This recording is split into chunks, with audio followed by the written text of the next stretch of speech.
Assalamualaikum warahmatullahi wabarakatuh. Alhamdulillah nahmaduhu wa nasta'inuhu wa nastaghfiruh wa na'udzu billahi min syururi anfusina wa min sayyiati a'malina. May yahdihillahu fala mudilla lahu wa may yudlilhu fala hadiyalah.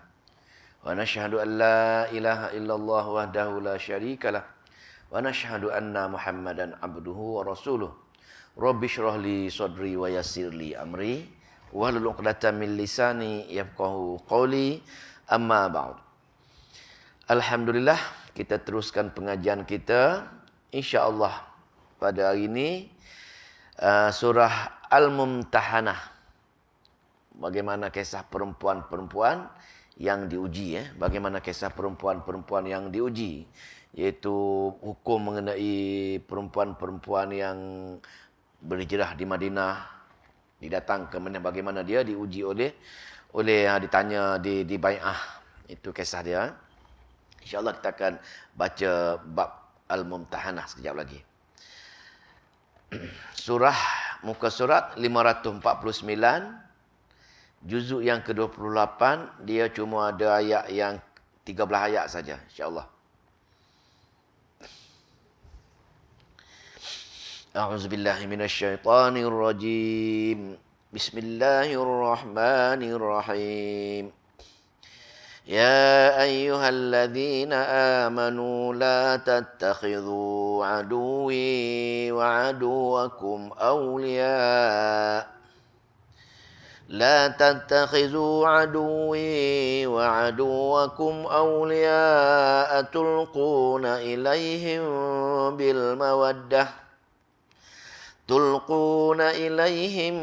بالمودة وقد كفروا بما جاءكم من الحق يخرجون الرسول وإياكم أن تؤمنوا بالله ربكم إن كنتم خرجتم جهادا في سبيلي وابتغاء مرضاتي تسرون إليهم بالمودة وأنا أعلم بما أخفيتم وما أعلنتم ومن يفعله منكم فقد ضل سواء السبيل.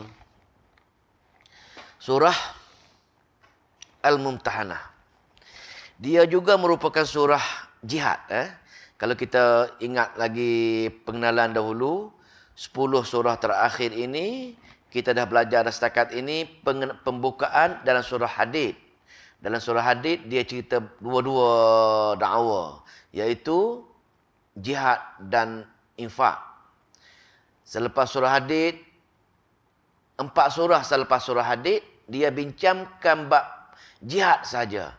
Iaitu kita tengok dah surah Al-Mujadalah, surah Al-Hashri, petang ini surah Al-Mumtahanah, dan insya-Allah besok ataupun lusa surah As-Saff. 4 surah itu, dia punya dakwah dia ialah jihad. Selepas itu, 4 surah, selepas surah Saff, seperti surah Al-Jumu'ah, surah Munafiqun, surah At-Taghabun, surah At-Talaq, merupakan 4 surah cerita bab infak. Dan penutup, yakni surah 67, lepas At-Talaq, surah At-Tahrim. Surah At-Tahrim penutup bagi jihad dan infak, iaitu Allah bahaskan balik ataupun nukilkan balik bab dua-dua kes tadi, yakni infak dan jihad. Jadi komplit 10 surah. Yang pertama, jihad dan infak sebagai pembukaan. 4 surah selepas dia bab jihad.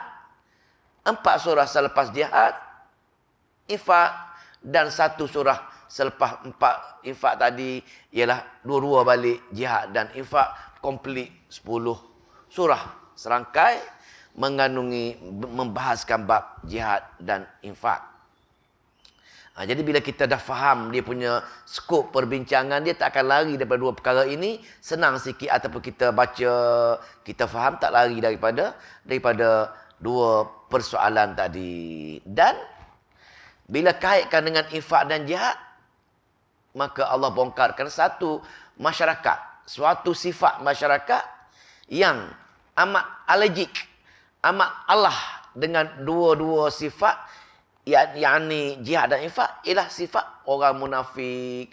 Maka secara automatik bila kita bincang bab jihad dan infak, tak boleh lari lagi Allah nak bongkarkan sifat golongan munafik. Takut-takut sifat tersebut ada pada kita sebagai orang Islam. Pasal munafik ini ialah orang Islam yang amat-amat lemah imannya. Jadi itu merupakan pembukaan dia. Jadi kita tengok surah apa tadi? Surah Al-Mumtahanah. Surah Al-Mumtahanah ini pun sama, dia ada asbabun nuzul. Dia ada asbabun nuzul. Kisah bagaimana? Kisah sebelum penaklukan kota Mekah pada tahun yang ke-8 Hijrah. Sebelum Nabi pergi menakluki kota Mekah dalam tahun yang ke-8 Hijrah, Nabi telah membuat perancangan-perancangan. Panggil mesyuarat dengan sahabat-sahabat baginda, bermesyuarat bagaimana cara perancangan ataupun kaedah bila masuk ke kota Mekah tahun ke-8 Hijrah, tahun depan ketika itu. Maka ada perancangan-perancangan dia. Maka apabila salah sahabat Nabi mendengar tentera Islam di Madinah yang kuat, yang pasti akan dapat pertolongan Allah untuk pergi menaluki kota Mekah, maka ketika itu dia risau. Sahabat Nabi ini ialah Hatib bin Abu Balta'ah. Hatib bin Abu Balta'ah. Dia ni orang luar Mekah. Dia berhijrah di Madinah seorang dia saja. Keluarga-keluarga dia masih belum memeluk Islam dan masih tinggal di kota Mekah. Dia ni orang yang baik. Dia ahli Badar. Ahli Badar, orang yang Allah ampun dosa dia semua dan salah satu orang yang Allah redha sebagai ahli syurga. Maka dia risau dengan keluarga dia pasal keluarga dia bukan orang penduduk asal Mekah. Penduduk luar, di Mekah tak ada saudara mara. Jadi dia kata, nanti bila Nabi pergi tahun ke-8 Hijrah, pergi kota Mekah, ada melawan ke, dia bunuh, nanti keluarga dia ni akan mati dalam kafir. Dia risau. Maka ada perasaan kasih sayang dengan keluarga dia ini, walaupun keluarga dia keluarga kafir. Pasal dia kaum mendatang di Mekah. Maka dia pun tulislah surat, karang surat, buat surat, dan hantar kepada saudara dia di Mekah sana yang kafir tadi. Dia kata, kamu perlu berundur sekarang daripada Mekah kerana rombongan Islam akan datang, akan tawan kota Mekah semua. Pasti Allah akan tolong penduduk Islam. Dia takut dia ni melawan, takut bunuh semua sekali ke. Maka kamu orang yang tidak ada saudara mara kat sana, sila keluar. Maka dia buat surat. Dia bagi surat ini kepada seorang perempuan supaya dibawa betul-betul, tak ada unsur apa-apa, serahkan kepada keluarga dia di Mekah. Maka yang perempuan ini ambil surat dengan ada upah tentu, ambil surat, dia simpan dalam sanggul rambut dia, buat keluar pergi ke Mekah. Sebelum dia sampai ke kota Mekah, Allah turunkan wahyu. Turunkan wahyu. Ayat ni dia kata satu utusan membawa surat daripada Hatib bin Abu Balta'ah ni, pergi nak bawa surat itu kepada saudara dia supaya saudara dia berundur daripada Mekah, membocorkan rahsia negara. Tajuk ini tajuk membocorkan rahsia negara. Hukum ataupun ibrah yang kita nak belajar hari ini ialah membocorkan warga negara adalah menjadi satu kesalahan yang berat. Maka sebelum kita baca ayat ini, maka Nabi Muhammad sallallahu alaihi wasallam perintahkan orang yang kuatlah tiga kepercayaan baginda. Ali bin Abu Talib radhiyallahu anhu, siapa lagi? Zubair bin Awam radhiyallahu anhu,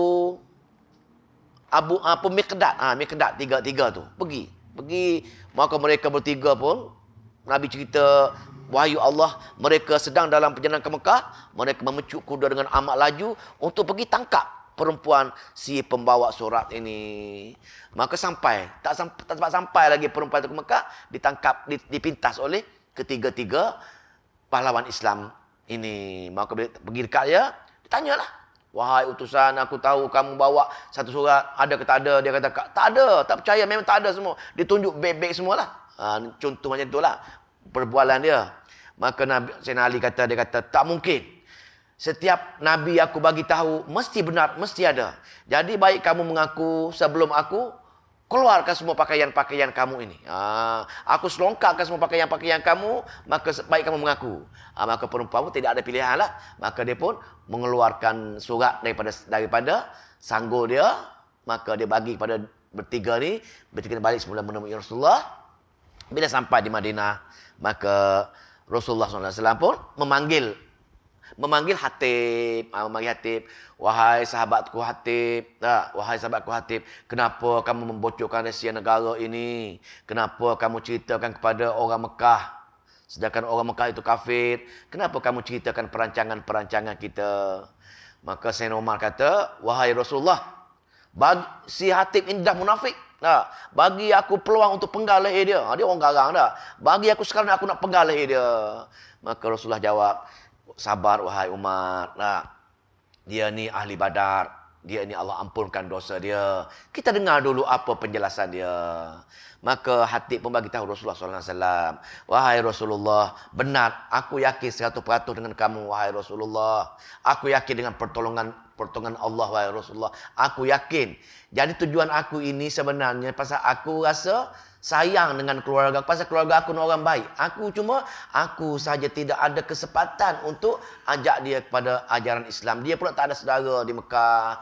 Aku takut dia mati dalam keadaan kafir. Aku kesian keluarga aku. Aku suruhlah dia berpindah ke luar dulu. Sebab tu bila aku balik, aku pujuk nanti datang jumpa nemui kamu untuk memeluk agama Islam. Itu di antara asbabun nuzul dia. Maka Rasulullah jawab, bila dengar itu, Rasulullah puas hati, benar sekali wahai Hatib, benar sekali wahai Hatib, maka tak jadi bunuh apalah. Maka Allah turun ayat ni. Kita baca ayat dia.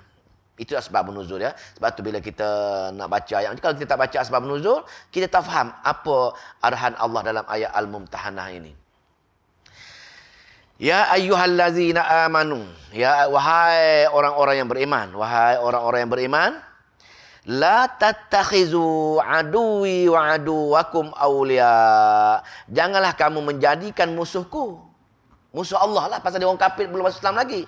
Yang kedua, musuh kamu juga pasal musuh kamu, pasal dia pun selalu berperang dengan orang Islam.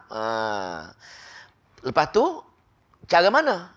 Cara mana dia menolong? Maknanya ini ayat nak ceritanya bocor maklumat negara. Allah turun ayat tak boleh membocorkan maklumat negara ni. Maka di sini tulquna ilaihim, kamu menyampaikan, kamu menulis surat kepada mereka. Kamu menulis surat kepada mereka. Mereka siapa? Orang kafir Mekah. Bil mawaddah, dengan rasa kasih sayang. Kamu sayang dengan keluarga kamu saja, sedangkan mereka masih kafir, dan kamu cerita dengan rahsia-rahsia yang kita bincangkan di Madinah ini. Sayang tidak bertempat, maksud kita lah. Maksudnya kamu itu maksudnya. Maka waqad kafaru bima, padahal sungguh mereka itu adalah golongan kafir. Golongan kafir. Kafir ini bukan kafir biasa, kafir apa dia?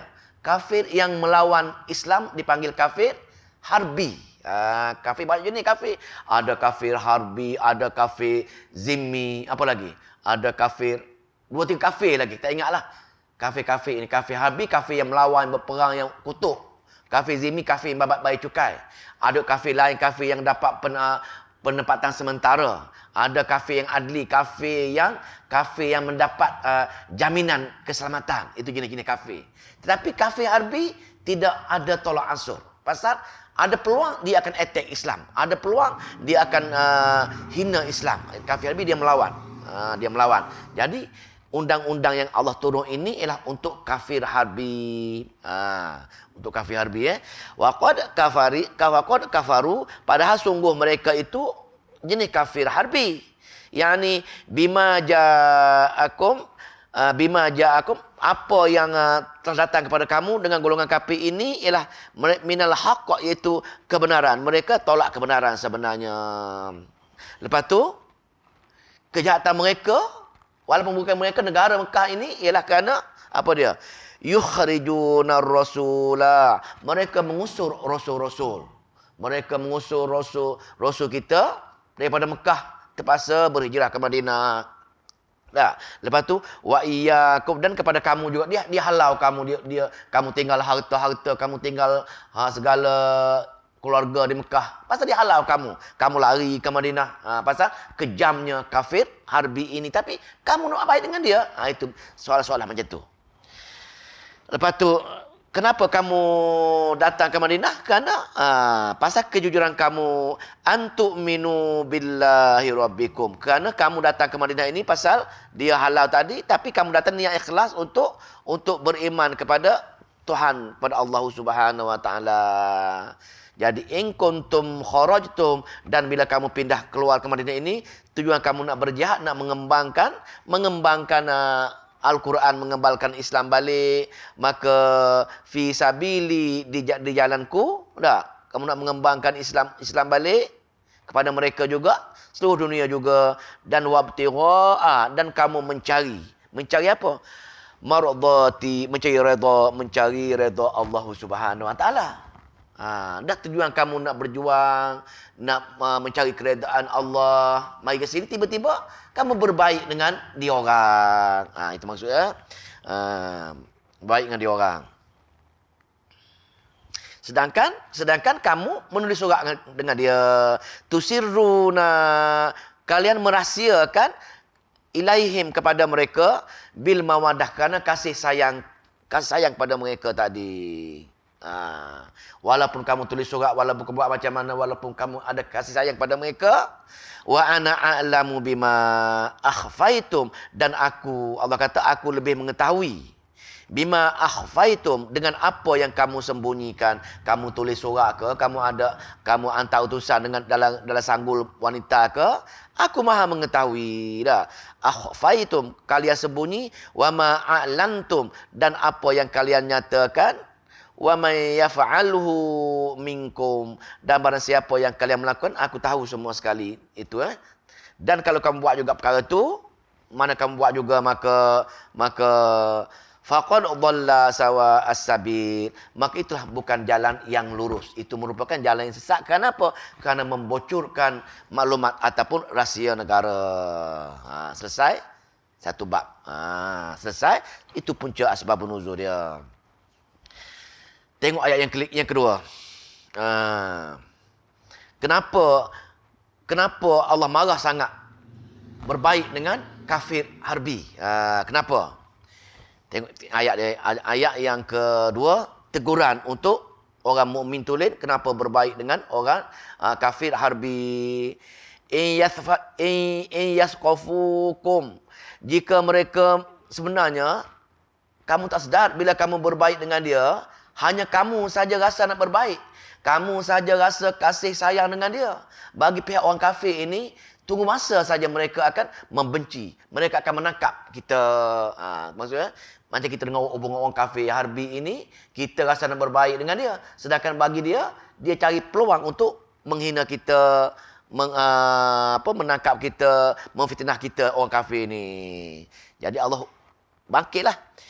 Sebenarnya jika yasqafukum yakunu lakum, jika mereka menangkap kamu, mereka menjadikan bagi kamu ada musuh-musuh.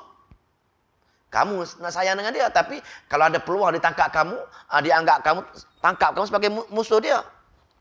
Wa yabsutu ilaikum, dan mereka membentang pada kamu aidiyahum, tangan-tangan mereka, wa alsinatahum, lidah mereka, bisu'i, mereka akan hina kamu, mereka akan mengeluarkan ayat-ayat yang memburukkan kamu dari segi dengan kata-kata mereka, dengan perangai mereka, mereka akan menghina kamu. Pasal dia membenci kamu.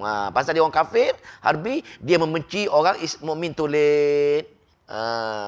Lepas tu, kamu saja ingin mereka masuk Islam. Kamu fikir. Tapi, wawaddu lau takfurun. Mereka pula menginginkan kamu masuk kafir. Nampak ibrah dia? Kita, macam kita sekarang ni. Kita nak berbaik dengan golongan-golongan yang buat perkara-perkara kesyirikan. Kononnya. Dia pula, pasal kita kononnya rasa nak suruh dia masuk benda-benda yang sunnah kita ni. Bagi pihak dia pula, dia nak tarik kita masuk kategori dia orang. Nak suruh buat perkara-perkara bid'ah dan perkara khurafat pula. Sama benda tu. Kita rasa macam tu. Dia rasa macam lain, tak sama dengan kita. Itu ayat yang kedua, teguran. Tapi jangan sama sekarang lah, pasal ini kafir harbi. Tapi walau bagaimanapun, berhubungan dengan orang kafir walaupun bukan harbi, kena ada batas-batas, kena ada cara-cara dia. Kita tak boleh berkawan rapat. Bila kita berkawan rapat, kita menjadi semacam mana golongan mereka. Kawan hanya sekadar makan. Biasa, kawan biasa saja. Bab-bab hukum rakam agama, tak boleh bersama mereka. Bahkan lebih-lebih lagi, nak ambil ilmu dengan dia orang. Tak boleh. Ayat yang ketiga. Ayat yang ketiga juga teguran. Zajrun. Kenapa kamu sayang sangat dengan keluarga kamu yang kafir di Mekah tu? Bertanya dah. Kenapa kamu sayang sangat dengan orang kafir ni? Atas dunia ni kamu rasa sayang dengan dia. Kalau dia susah, susahnya kita. Ada perasaan-perasaan macam itu. Atas dunia sekarang ni. Allah nak bangkitkan perangai itu. Kalau kita ada macam itu, Allah jawab. Sekarang ni je kamu sayang dengan dia, kamu suka dengan dia. Kamu beri berbagai-bagai pertolongan dengan dia. Bila kamu pergi ke hari akhirat nanti, maka tak peduli pun akan kamu jadi beban untuk kamu pula. Tengok ayat yang ketiga. Lan tanfa'akum arhamukum. Tidak akan bermanfaat sebenarnya. Allah beritahu kita kan, wahai pembaca Quran, yang kamu sangat sayang sangat dengan orang kafir ini, sebenarnya tidak lan tanfa'akum, tidak bermanfaat bagi kamu arhamakum, dengan kerabat-kerabat yang kamu sayang tadi. Wala auladukum, dan tidak bermanfaat untuk anak-anak kamu yaumal qiyamah, pada hari kiamat nanti. Nampak tak? Ayat ini, kalau keluarga kita, isteri kita, anak kita kafir, tapi kita bocorkan maklumat negara dengan dia pasal duduk ke Mekah tadi. Allah kata, bila pergi ke menemui Allah pada hari kiamat nanti, hari akhirat nanti, sikit pun anak kita ke, saudara kita ke, kerabat kita ke, tak boleh memberi bermanfaat langsung kepada kita sebenarnya. Kenapa kamu sayang sangat dengan dia ni hingga sanggup membocorkan maklumat-maklumat daripada Rasulullah sallallahu alaihi wasallam? Nampak tak sekarang ni? Maknanya begitu juga dengan ibrah yang kita boleh ambil sekarang ni. Kita sayang dengan keluarga-keluarga kita, kawan-kawan kita, sayang yang tidak bertempat. Sepatutnya kita ajak dia mengaji, ajak dia cerita dia bab-bab sunnah, cerita bab dia amalan-amalan yang ada dalil bukti, cerita dia bab-bab kesyirikan. Tapi kita cerita ni kita duduk sayang dia dalam bentuk yang lain, termasuk keluarga kita. Termasuk kaum keluarga kita pun. Maka nanti bila pergi pada hari akhirat nanti, Allah kata, sikit pun yang kamu sayang tidak bertempat ini, sayang tidak beri ilmu dengan dia maksudnya. Sayang tidak memberi kefahaman yang sebenar tentang Islam, maka bila mati, bila pergi ke hari akhirat, sikit pun kaum keluarga kamu, anak kamu, cucu kamu, isteri kamu, abang kamu, adik kamu, sikit pun tidak ada manfaat bagi kamu. Pasal untuk kamu, manfaat kamu ialah segala amalan-amalan kamu, segala infak-infak yang kamu buat di dunia. Itu saja. Yang lain, Allah kata, lan tanfa'akum arhamukum, tidak ada manfaat sikit bagi mana kerabat kamu ke, wala auladukum, ataupun anak-anak kamu ke, yaumal qiyamah, pada hari kiamat nanti. Lepas tu, Yafsilu bainakum, yafsilu bainakum. Dia akan memisahkan antara kamu. Nafsi. Kamu jalan seorang-seorang, dia menang, jalan seorang-seorang, dan dia akan dakwa kamu pula. Kenapa bapa aku tak ajar aku macam ni? Kenapa suami aku tak bawa aku duduk dalam majlis-majlis ilmu? Kenapa suami aku tak suruh aku infak masa dunia dulu? Dia akan dakwa kita balik. Ketika itu nafsi bermusuh di antara satu sama lain. Yafsilu bainakum. Dia akan memisahkan di antara kalian semua. Wallahu bima ta'maluna basir. Dan Allah amat mengetahui, amat melihat apa yang kamu lakukan sekarang ini. Itu ayat ketiga. Jadi bila dah dengar macam itu, maka perlu kita muhasabah diri kita.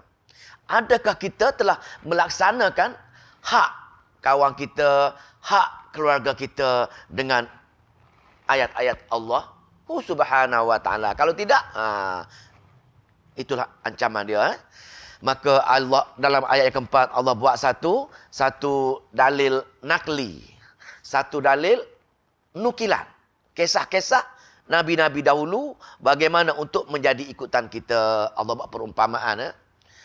Qad kanat lakum aswatun hasanah. Sungguh adalah bagi kamu uswatun hasanah, satu contoh untuk memberi teladan yang baik kepada kamu. Apa dia? Fi Ibrahim, pada Nabi Allah Ibrahim. Maka Allah buat cerita Nabi Allah Ibrahim. Kenapa Nabi Allah Ibrahim? Pasal penduduk Mekah klaim dia adalah pengikut ajaran Nabi Allah Ibrahim. Maka Allah bagi tahu mereka, kamu tahu tak, kamu kata kamu pengikut Nabi Allah Ibrahim, bagaimana perangai dia yang perlu kamu ikut sebenarnya. Maka dia pun ceritalah bab Nabi Allah Ibrahim. Pada kisah Nabi Allah Ibrahim, ada satu contoh yang amat baik untuk kita perlu ikuti. Tapi bagaimana kita nak ikut cerita Nabi Allah Ibrahim kalau kita tak bertadabbur dan tak faham surah-surah ataupun kisah-kisah yang menceritakan pasal Nabi Allah Ibrahim dalam Al-Quran. Cerita mulut ke mulut tak tepat, tak jadi. Kadang-kadang dia tambah dengan cerita-cerita yang karut-marut. Jadi nak dapat cerita benar kisah Nabi Allah Ibrahim, buka Quran, tengok dia punya pengertian dia, tengok dia punya tadabbur dengan dia bagaimana. Fi Ibrahim. Bagaimana kisah dia? Dengan Nabi Allah Ibrahim, wallazina ma'ahu, dan orang-orang yang bersama pengikut-pengikut Nabi Allah Ibrahim. Maka Allah cerita bab Nabi Allah Ibrahim bagaimana perlu ikut, dan juga pengikut-pengikut Nabi Allah Ibrahim. Dua-dua contoh. Dua-dua contoh. Apa contoh dia? Iz qalu, ketika mereka berkata. Siapa kata? Nabi Allah Ibrahim kata. Dia kata apa? Qalu liqaumihim. Dia kata kepada kaum dia. Nabi Allah Ibrahim bagi tahu kaum dia. Bagaimana dia kata? Inna bura'u minkum. Sungguhnya kami berlepas diri daripada kamu. Nabi Allah Ibrahim kata, pasal Nabi Ibrahim ni seorang-seorang dia aja. Bapa dia kafir, kerabat dia semua kafir. Dia seorang ketika itu. Maka ketika itu dia kata apa? Inna bura'u minkum. Aku berlepas diri daripada kamu semua. Berlepas diri. Aku tak kamu amalan kamu, aku amalan kamu. Kamu kisah kamu, aku kisah kamu. Tidak ada kasih sayang untuk aku ikut bersama kamu macam tu. Berlepas diri, tak nak dengan dia. Wa mimma, dari apa yang ta'buduna. Ni bab akidah lah. Bab apa yang kamu sembah, bab apa yang kamu mengharap, bab apa amalan kamu tersebut. Min dunillah, daripada selain Allah. Kamu punya pergaulan tengah hati ada buat selain daripada Allah. Yang ni kamu selalu memuja ruh-ruh wali daripada berhala-berhala yang kamu sembah tersebut. Bukan sembah berhala, ada rahsia di belakang berhala yang dia puja, yang dia minta tolong. Ada hajat pun dia minta tolongan berhala, ada masalah pun dia minta berhala selesaikan. Bukan berhala. Apa dia ruh-ruh di belakang berhala tersebut yang dia rasakan ruh-ruh tersebut boleh menyelesaikan masalah mereka dan boleh menyempurnakan hajat mereka. Jadi Nabi Ibrahim kata, aku berlepas diri daripada akidah yang semacam ini. Min dun, kerana mereka menyeru pada selain Allah. Maka kafarna, kami engkar, kami tak engkar, kami benci, kami engkar. Kami engkar. Kafarna bikum, kami engkar dengan kamu tersebut. Kamu buatlah amalan kamu. Dah. Lakum dinukum waliyadi. Macam itulah. Betul dia. Kamu dengan agama kamu, aku dengan agama kamu, aku. Dan wabada bainana, dan telah nyata di antara kami, wabada bainana, di antara kami dengan kamu, al-adawah, ada permusuhan. Permusuhan wal baghdha, dan kebencian. Permusuhan dari segi perbezaan amalan tak sama, dan kebencian, aku benci dengan akidah yang kamu pegang ini. Dua-dua, amalan dan akidah, kita benci dengan amalan dan akidah dia, sebagai seolah-olah ada permusuhan dan kebencian di antara amalan dan akidah dia tadi. Maknanya kita kena ada perasaan semacam itu dengan golongan kafir yang kita jumpai sekarang. Kita amat benci bila dia buat perkara-perkara khurafat. Itu bab kafir. Bab orang buat bid'ah, bab orang buat khurafat, orang buat kesyirikan, kita kena ada macam itu. Kalau tidak, kita menyetujui dengan apa amalan dan akidah mereka. Ayat ni, maka itulah maknanya kena di antara aku dan kamu ada perasaan benci dan permusuhan bab amalan dan akidah. Bab hari-hari, tak apa, kita boleh bercakap, berjumpa dia, jangan bergaduh dengan dia, tapi kena benci dengan amalan-amalan mereka yang menyalahi Al-Quran dan Sunnah tersebut. Apa dia? Abadan, selama-lamanya. Selama-lamanya, hatta sehingga tu'minu billahi wahdah, sehingga mereka betul-betul amalan mereka sebagaimana amalan mereka mengikut amalan sebagai Nabi buat, sebagaimana akidah mereka betul-betul billahi wahdah, betul-betul mengesahkan Allah dalam setiap akidah mereka. Iyyaka na'budu wa iyyaka nasta'in, fa'budillah, ataupun fad'ullah. Doa kita, ibadat kita, semua semata-mata untuk Allah saja. Jadi kalau kamu semua boleh semata-mata untuk Allah, baru aku boleh berbaik dengan kamu. Baru aku tak ada kebencian kepada kamu, wahai saudara-saudaraku. Dengan bapa dia pun cakap macam ni, Nabi Allah Ibrahim. Ini yang Allah suruh kita tiru Nabi, akidah, kefahaman Nabi Allah Ibrahim ini. Illa, kecuali, walau bagaimanapun, ada juga Allah tak suruh kita tiru Nabi Allah Ibrahim. Kerana Nabi Allah Ibrahim telah buat sesuatu kesilapan kecil lah. Kesilapan pasal dia mendoakan bapa dia, Allah ampun dosa bapa dia. Ini Allah kata, tadi kamu boleh ikut dia. Kecuali bab Nabi Allah Ibrahim ini, satu ni je kamu jangan ikut. Apa dia? Illa qaula, kecuali perkataan Nabi Allah Ibrahim. Illa qaula Ibrahim li abihi, yang kamu tak boleh ikut wahai pembaca Al-Quran, ialah kata-kata Nabi Allah Ibrahim kepada bapaknya. Apa dia kata-kata doa Nabi Allah Ibrahim kepada bapak dia? La astaghfiranna laka, sungguh aku memohon supaya Allah ampun dosa kamu. Tengok ni, bapa dia kafir. Tiba-tiba dia berdoa dengan Allah. Dia kata apa? La astaghfiranna laka, wahai Allah, aku mohon Allah ampun dosamu. Minta pengampunan bagi kamu. Mana tak boleh. Apa ibrah dia? Ibrah tak boleh sama sekali kita minta Allah ampun dosa orang kafir. Apa yang kita boleh minta? Kita boleh minta sekadar Allah beri hidayah dengan dia saja. Kalau kebetulan ada pam tua kita ke bapa kita kan kena malah ada bukan Islam, jangan sekali-kali berdoa supaya Allah ampun dia, Allah kurangkan seksa dia, tak dibenarkan sama sekali. Patut Allah kata jangan tiru ini macam, tak boleh. Maka apa tadi? La astaghfiranna laka, lepas tu wama amliku laka, dan tidak aku menolak bagimu, wala buat ni lembut sikit. Wama amliku laka, dan tidak aku menolak bagi kamu minallahi min syai'i, Allah sikit pun, wala bagaimanapun Allah saja yang berkuasa ke atas segala sesuatu semua sekali. Allah saja yang boleh mengampunkan dia, Allah saja boleh tak mengampunkan dia. Ini tak dibenarkan tiru ni. Itu maksudnya. Ini tak jangan tiru. Yang tadi boleh tiru. Yang ini boleh tiru lah ni. Wala bagaimanapun sepatutnya buat semacam ini. Tiru dia. Rabbana alaika, wahai Tuhan kami, alaika kepadamu, tawakkalna, kami bertawakal. Wahai Allah, doa ni kita kena bacalah bila-bila. Wahai Tuhanku, kepadamu saja kami bertawakal. Bertawakal pun kita kena berikhtiar lah. Jangan bertawakal sebelum berikhtiar. Tawakal ini ialah kita berdoa selepas kita berikhtiar. Kalau tawakal tanpa berikhtiar, itu bukan tawakal. Tawakkalna wa ilaika, dan kepadamu saja anabna wa ilaika, dan kepada kamu saja bertaubat, dan kepadamu saja al-masir. Kalau aku mati, aku pasti pergi menemuimu juga, wahai Allah. Ini betul doa. Wahai Allah, ya Tuhanku, kepadamu saja aku bertawakal, dan kepadamu saja aku bertaubat di atas dosa-dosa aku. Kenapa aku bertaubat? Kenapa aku bertawakal?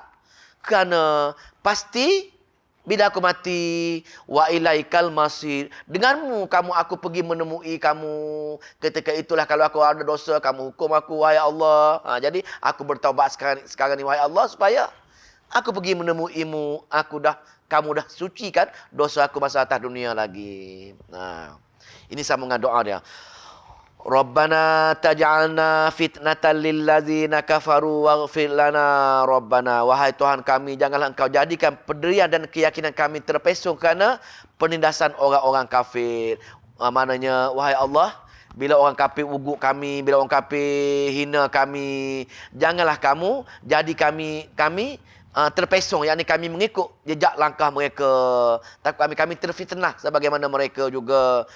Termasuk kami juga, kerana dengan hubungan orang kafir ini, kami rasa sayang dengan dia juga. Itu fitnah. Fitnah kalau tengok dalam Al-Quran banyak sekali fitnah. Banyak bab fitnah ni, berbagai-bagai jenis fitnah. Semua sekali perkara-perkara yang menyebabkan pahala kita terhakis, yang menyebabkan dosa kita bertambah, itu dipanggil fitnah. Banyak perkara lah fitnah ni. Bukan fitnah ni bukan mengumpat saja. Banyak perkara-perkara yang menyebabkan kita menjadi tidak baik. Lepas tu, orang kafir. Lepas tu, waghfir lana Rabbana. Wahai Allah, ampun dosa-dosa kami. Takut-takut kami terlanjur, takut-takut kami buat perkara-perkara jahat sebelum ini. Takut kami, dah ada hati kami menyayangi orang kafir ini. Kami menyenangi dengan amal orang kafir ini. Ampun dosa aku, wahai Allah. Lepas tu, kenapa? Maka, kita puji dia lah. Innaka anta, sesungguhnya anta. Yang ini Allah lah. Yang Al-Aziz. Ada sifat apa dia? Al-Aziz, maha kuasa. Mana aku takut bila kamu tak maafkan aku, kamu hukum aku tak boleh melawan kamu, pasal kamu perkasa. Kita kena zahir macam tu. Menzahirkan Al-Aziznya Allah. Bila dia Al-Aziz, dia hukum kita. Wahai Allah, kalau hukum aku tak mampu nak lawan kamu, wahai Allah. Wahai Allah, kalau kamu hukum aku tak mampu nak menyelamatkan diri Allah. Pasal kamu ada Al-Aziz. Itu kita bertawassul dengan sifat Al-Aziz tadi. Lepas tu, yang kedua, Al-Hakim. Kamu juga maha bijaksana. Maha bijaksana bila kamu bagi peluang aku bertaubat, kamu bagi peluang aku beramal, kamu bagi peluang aku berzikir semua sekalinya. Dengan kebijaksanaan kamu akan ampunkan segala dosa-dosa yang aku telah buat. Dan sifat bijaksana kamu akan pilih aku dengan bagi rahmat, dengan meletakkan aku ke dalam syurganya. Itu kita kena hadir macam itu bila kita bertadabbur ayat-ayat Allah Subhanahu Wa Taala, terutamanya bila kita berkaitkan dengan sifat asma al-husna, yakni sifat Allah Subhanahu Wa Taala. Itu ayat yang kelima. Ayat yang keenam. Ayat keenam pun sama juga, sambungan lagi daripada dalil nukilan yang Allah suruh kita tiru perangai pengikut. Tadi Nabi Allah Ibrahim, ini pengikut Nabi Allah Ibrahim pula. Maknanya kita pun sepatutnya kita ini menjadi ikutan orang lain. Pasal kita pengikut Nabi Muhammad sallallahu alaihi wasallam. Kalau kita minatlah, kalau kita betul-betul mengamalkan Quran dan Sunnah, sepatutnya orang lain akan ikut perangai kita juga. Sebagaimana pengikut Nabi Allah Ibrahim ini. Laqad kana lakum fihim aswatun hasanah. Sungguh Allah bagi kamu pada mereka, pada pengikut-pengikut Nabi Allah Ibrahim, ada juga uswatun hasanah, ada juga suri teladan yang baik untuk diikuti. Liman kana yarjullaha, bagi orang-orang yang ada mengharapkan Allah. Itu ya. Maka bagi orang-orang yang nak tiru tadi, kenapa? Pasal dia beriman kepada Allah, dia mengharapkan Allah, beriman dengan Allah, yakin dengan Allah Subhanahu Wa Taala. Pasal pengikut-pengikut Nabi Allah Ibrahim juga yakin dengan Allah Subhanahu Wa Taala. Kata-kata dia, doa dia tadi kan, doa dia pada ayat 45 tadi, dia berdoa, bergantung, bertaubat dengan Allah, menghina diri untuk Allah Subhanahu Wa Taala. Maka liman kana yarjullah, maka percaya dengan Allah. Lepas tu wal yaumal akhir, dan percaya dengan hari akhirat. Percaya dengan hari akhirat. Maka di sini dua rukun iman. Dalam Al-Quran, keseluruhan Al-Quran ada 3 perkara pokok. Allah nak mengesahkan dia, Allah nak buat risalah, nak perkenalkan Nabi dia, dan Allah nak perkenalkan hari akhirat. 3 ni sebenarnya, 3 perkara pokok yang Allah ulang-ulang ini adalah merangkumi 6 rukun iman. Percaya dengan Allah, percaya dengan malaikat, percaya dengan kitab, percaya dengan Nabi, percaya dengan qada dan qadar, percaya dengan hari akhirat. Mungkin bertukarlah 6 rukun iman. Jadi, kalau 3 pokok tadi percaya dengan Allah, mengesahkan Allah pertama, yang kedua, percaya dengan malaikat-malaikat Allah, yang ketiga, percaya dengan qada dan qadar Allah. Percaya dengan Allah rukun iman merangkumi percaya dengan Allah. Satu bab. Yang kedua, percaya dengan risalah. Allah nak ceritakan risalah. Maknanya sunnah Nabi. Sunnah Nabi akan berkaitan dengan Allah perkenalkan Nabi dia, amalan-amalan Nabi dia, dan Allah perkenalkan wahyu dia. Maknanya wahyu dan Nabi merupakan bab risalah. 2 dah. Dan yang ketiga, 3 campur 2, 5 dah. 5 rukun iman. Dan rukun iman yang ke-6 ialah percaya dengan hari akhirat. Maknanya, wal yaumil akhir. Jadi, kalau kita jumpa dengan dalam Al-Quran, percaya Allah, percaya akhirat, 2 perkara ini merangkumi 6 rukun iman. Kalau percaya dengan Allah, merangkumi 6 rukun iman. Kalau percaya dengan Allah, percaya dengan buat risalah, percaya hari akhirat, merangkumi 3 tadi, merangkumi 3 rukun iman. Maknanya Allah akan satu juzuk merangkumi semua rukun iman. Sebab itu dalam Al-Quran, 80% Al-Quran cerita bab-bab keimanan, bab-bab tauhid, bab-bab akidah. Dia perkara itu je dia ulang-ulang. Supaya kita betul-betul kita tidak mensyirikkan Allah Subhanahu Wa Taala. Maka mengharapkan Allah akhirat. Maka wa may yatawalla, sesiapa yang berpaling. Sesiapa yang berpaling tak betul-betul beriman sepenuhnya dengan 6 rukun iman ini. Dengan Allah punya ala kadar, dah tahu dah Allah esa, dia cari juga selain Allah untuk minta sebarang pertolongan, ada hajat minta juga, ada masalah minta juga. Sedangkan Allah esa, bersama-sama Allah, dia bergantung kepada selain Allah. Pertama. Yang kedua, dah tahu dah percaya dengan hari akhirat. Tapi, kita tak tanya soal hari akhirat. Maknanya, kita tidak ada buat persiapan atas dunia ni nak pergi hari akhirat. Ala kadar saja. Orang mengaji, kita buat ala kadar, tak pernah mengaji. Tak pernah solat berjemaah, tak duduk majlis ilmu, tak pernah mengaji hadis, tak pernah mengaji bertadabbur. Kita buat ala kadar saja. Orang pergi solat, kita pergi solat. Orang balik solat, kita balik solat. Orang puasa, kita puasa. Tapi amalan kita, akidah kita hanya berprasangka. Tidak ada dalil dan bukti setiap amalan dan akidah kita tadi. Maka itulah menyebabkan kita tak yakin dengan adanya hari akhirat. Tahu kita akan mati. Tapi kita tidak membuat persiapan untuk pergi mati tersebut. Mana insya-Allah bila kita beramal dengan yakin dengan Al-Quran dan Sunnah, kita buat amalan-amalan benar, darjah ketakutan kematian kita makin lama makin kurang, sehinggalah Allah masukkan satu hidayah tertinggi dalam hati kita, yakni rabtul qalbi. Sesiapa yang Allah dah masukkan rabtul qalbi, yakni selepas kita istiqamah, hidayah ini ada 4 tangga. Yang pertama kita panggil inabah, yang kedua kita panggil hidayah, yang ketiga kita panggil istiqamah, yang keempat kita panggil rabtul qalbi. Perasaan meyakini, tak takut nak pergi jumpa dengan Allah di hari akhirat. Bila Allah masukkan rabtul qalbi, ketika itu tak mampu lagi syaitan-syaitan untuk membisikkan perkara-perkara jahat kepada kita. Dah, ketika itulah malaikat akan sering bagi tahu kita, alla takhafu wa la tahzanu wa abshiru bil jannatil lati. Allah, jangan takut, jangan kamu duka cita. Allah telah berkhabar gembira dengan kamu dengan wa abshiru bil jannatil lati. Bagi syurga untuk kamu dah. Allah janji dah. Wa abshiru bil jannatil lati wa adalam. Allah dah janji dengan kamu dah. Pasal apa? Pasal kamu dah buat dalam surat-surat dia, yakin dengan hari akhirat, kamu berikhtiar nak pergi hari akhirat, nah, kamu tanya kabar hari akhirat, maka Allah dah bagi jaminan kamu. Pasal Allah bagi rabtul qalbi, maka insya-Allah semoga Allah pilih kita, diberi rabtul qalbi untuk kita dan keluarga kita, dan sebagaimana para minan nabiyyin wasiddiqin wasyuhada'i wassalihin. Mereka berebut nak pergi nak mati, berebut nak pergi berperang. Pasal apa? Pasal dia yakin akhirat jauh sangat keindahan, kegembiraan daripada dunia yang sebagian besar manusia kejar secara hulu ini. Dunia mata, dunia kesenangan yang amat-amat sementara saja. Akhirat tempat kekal.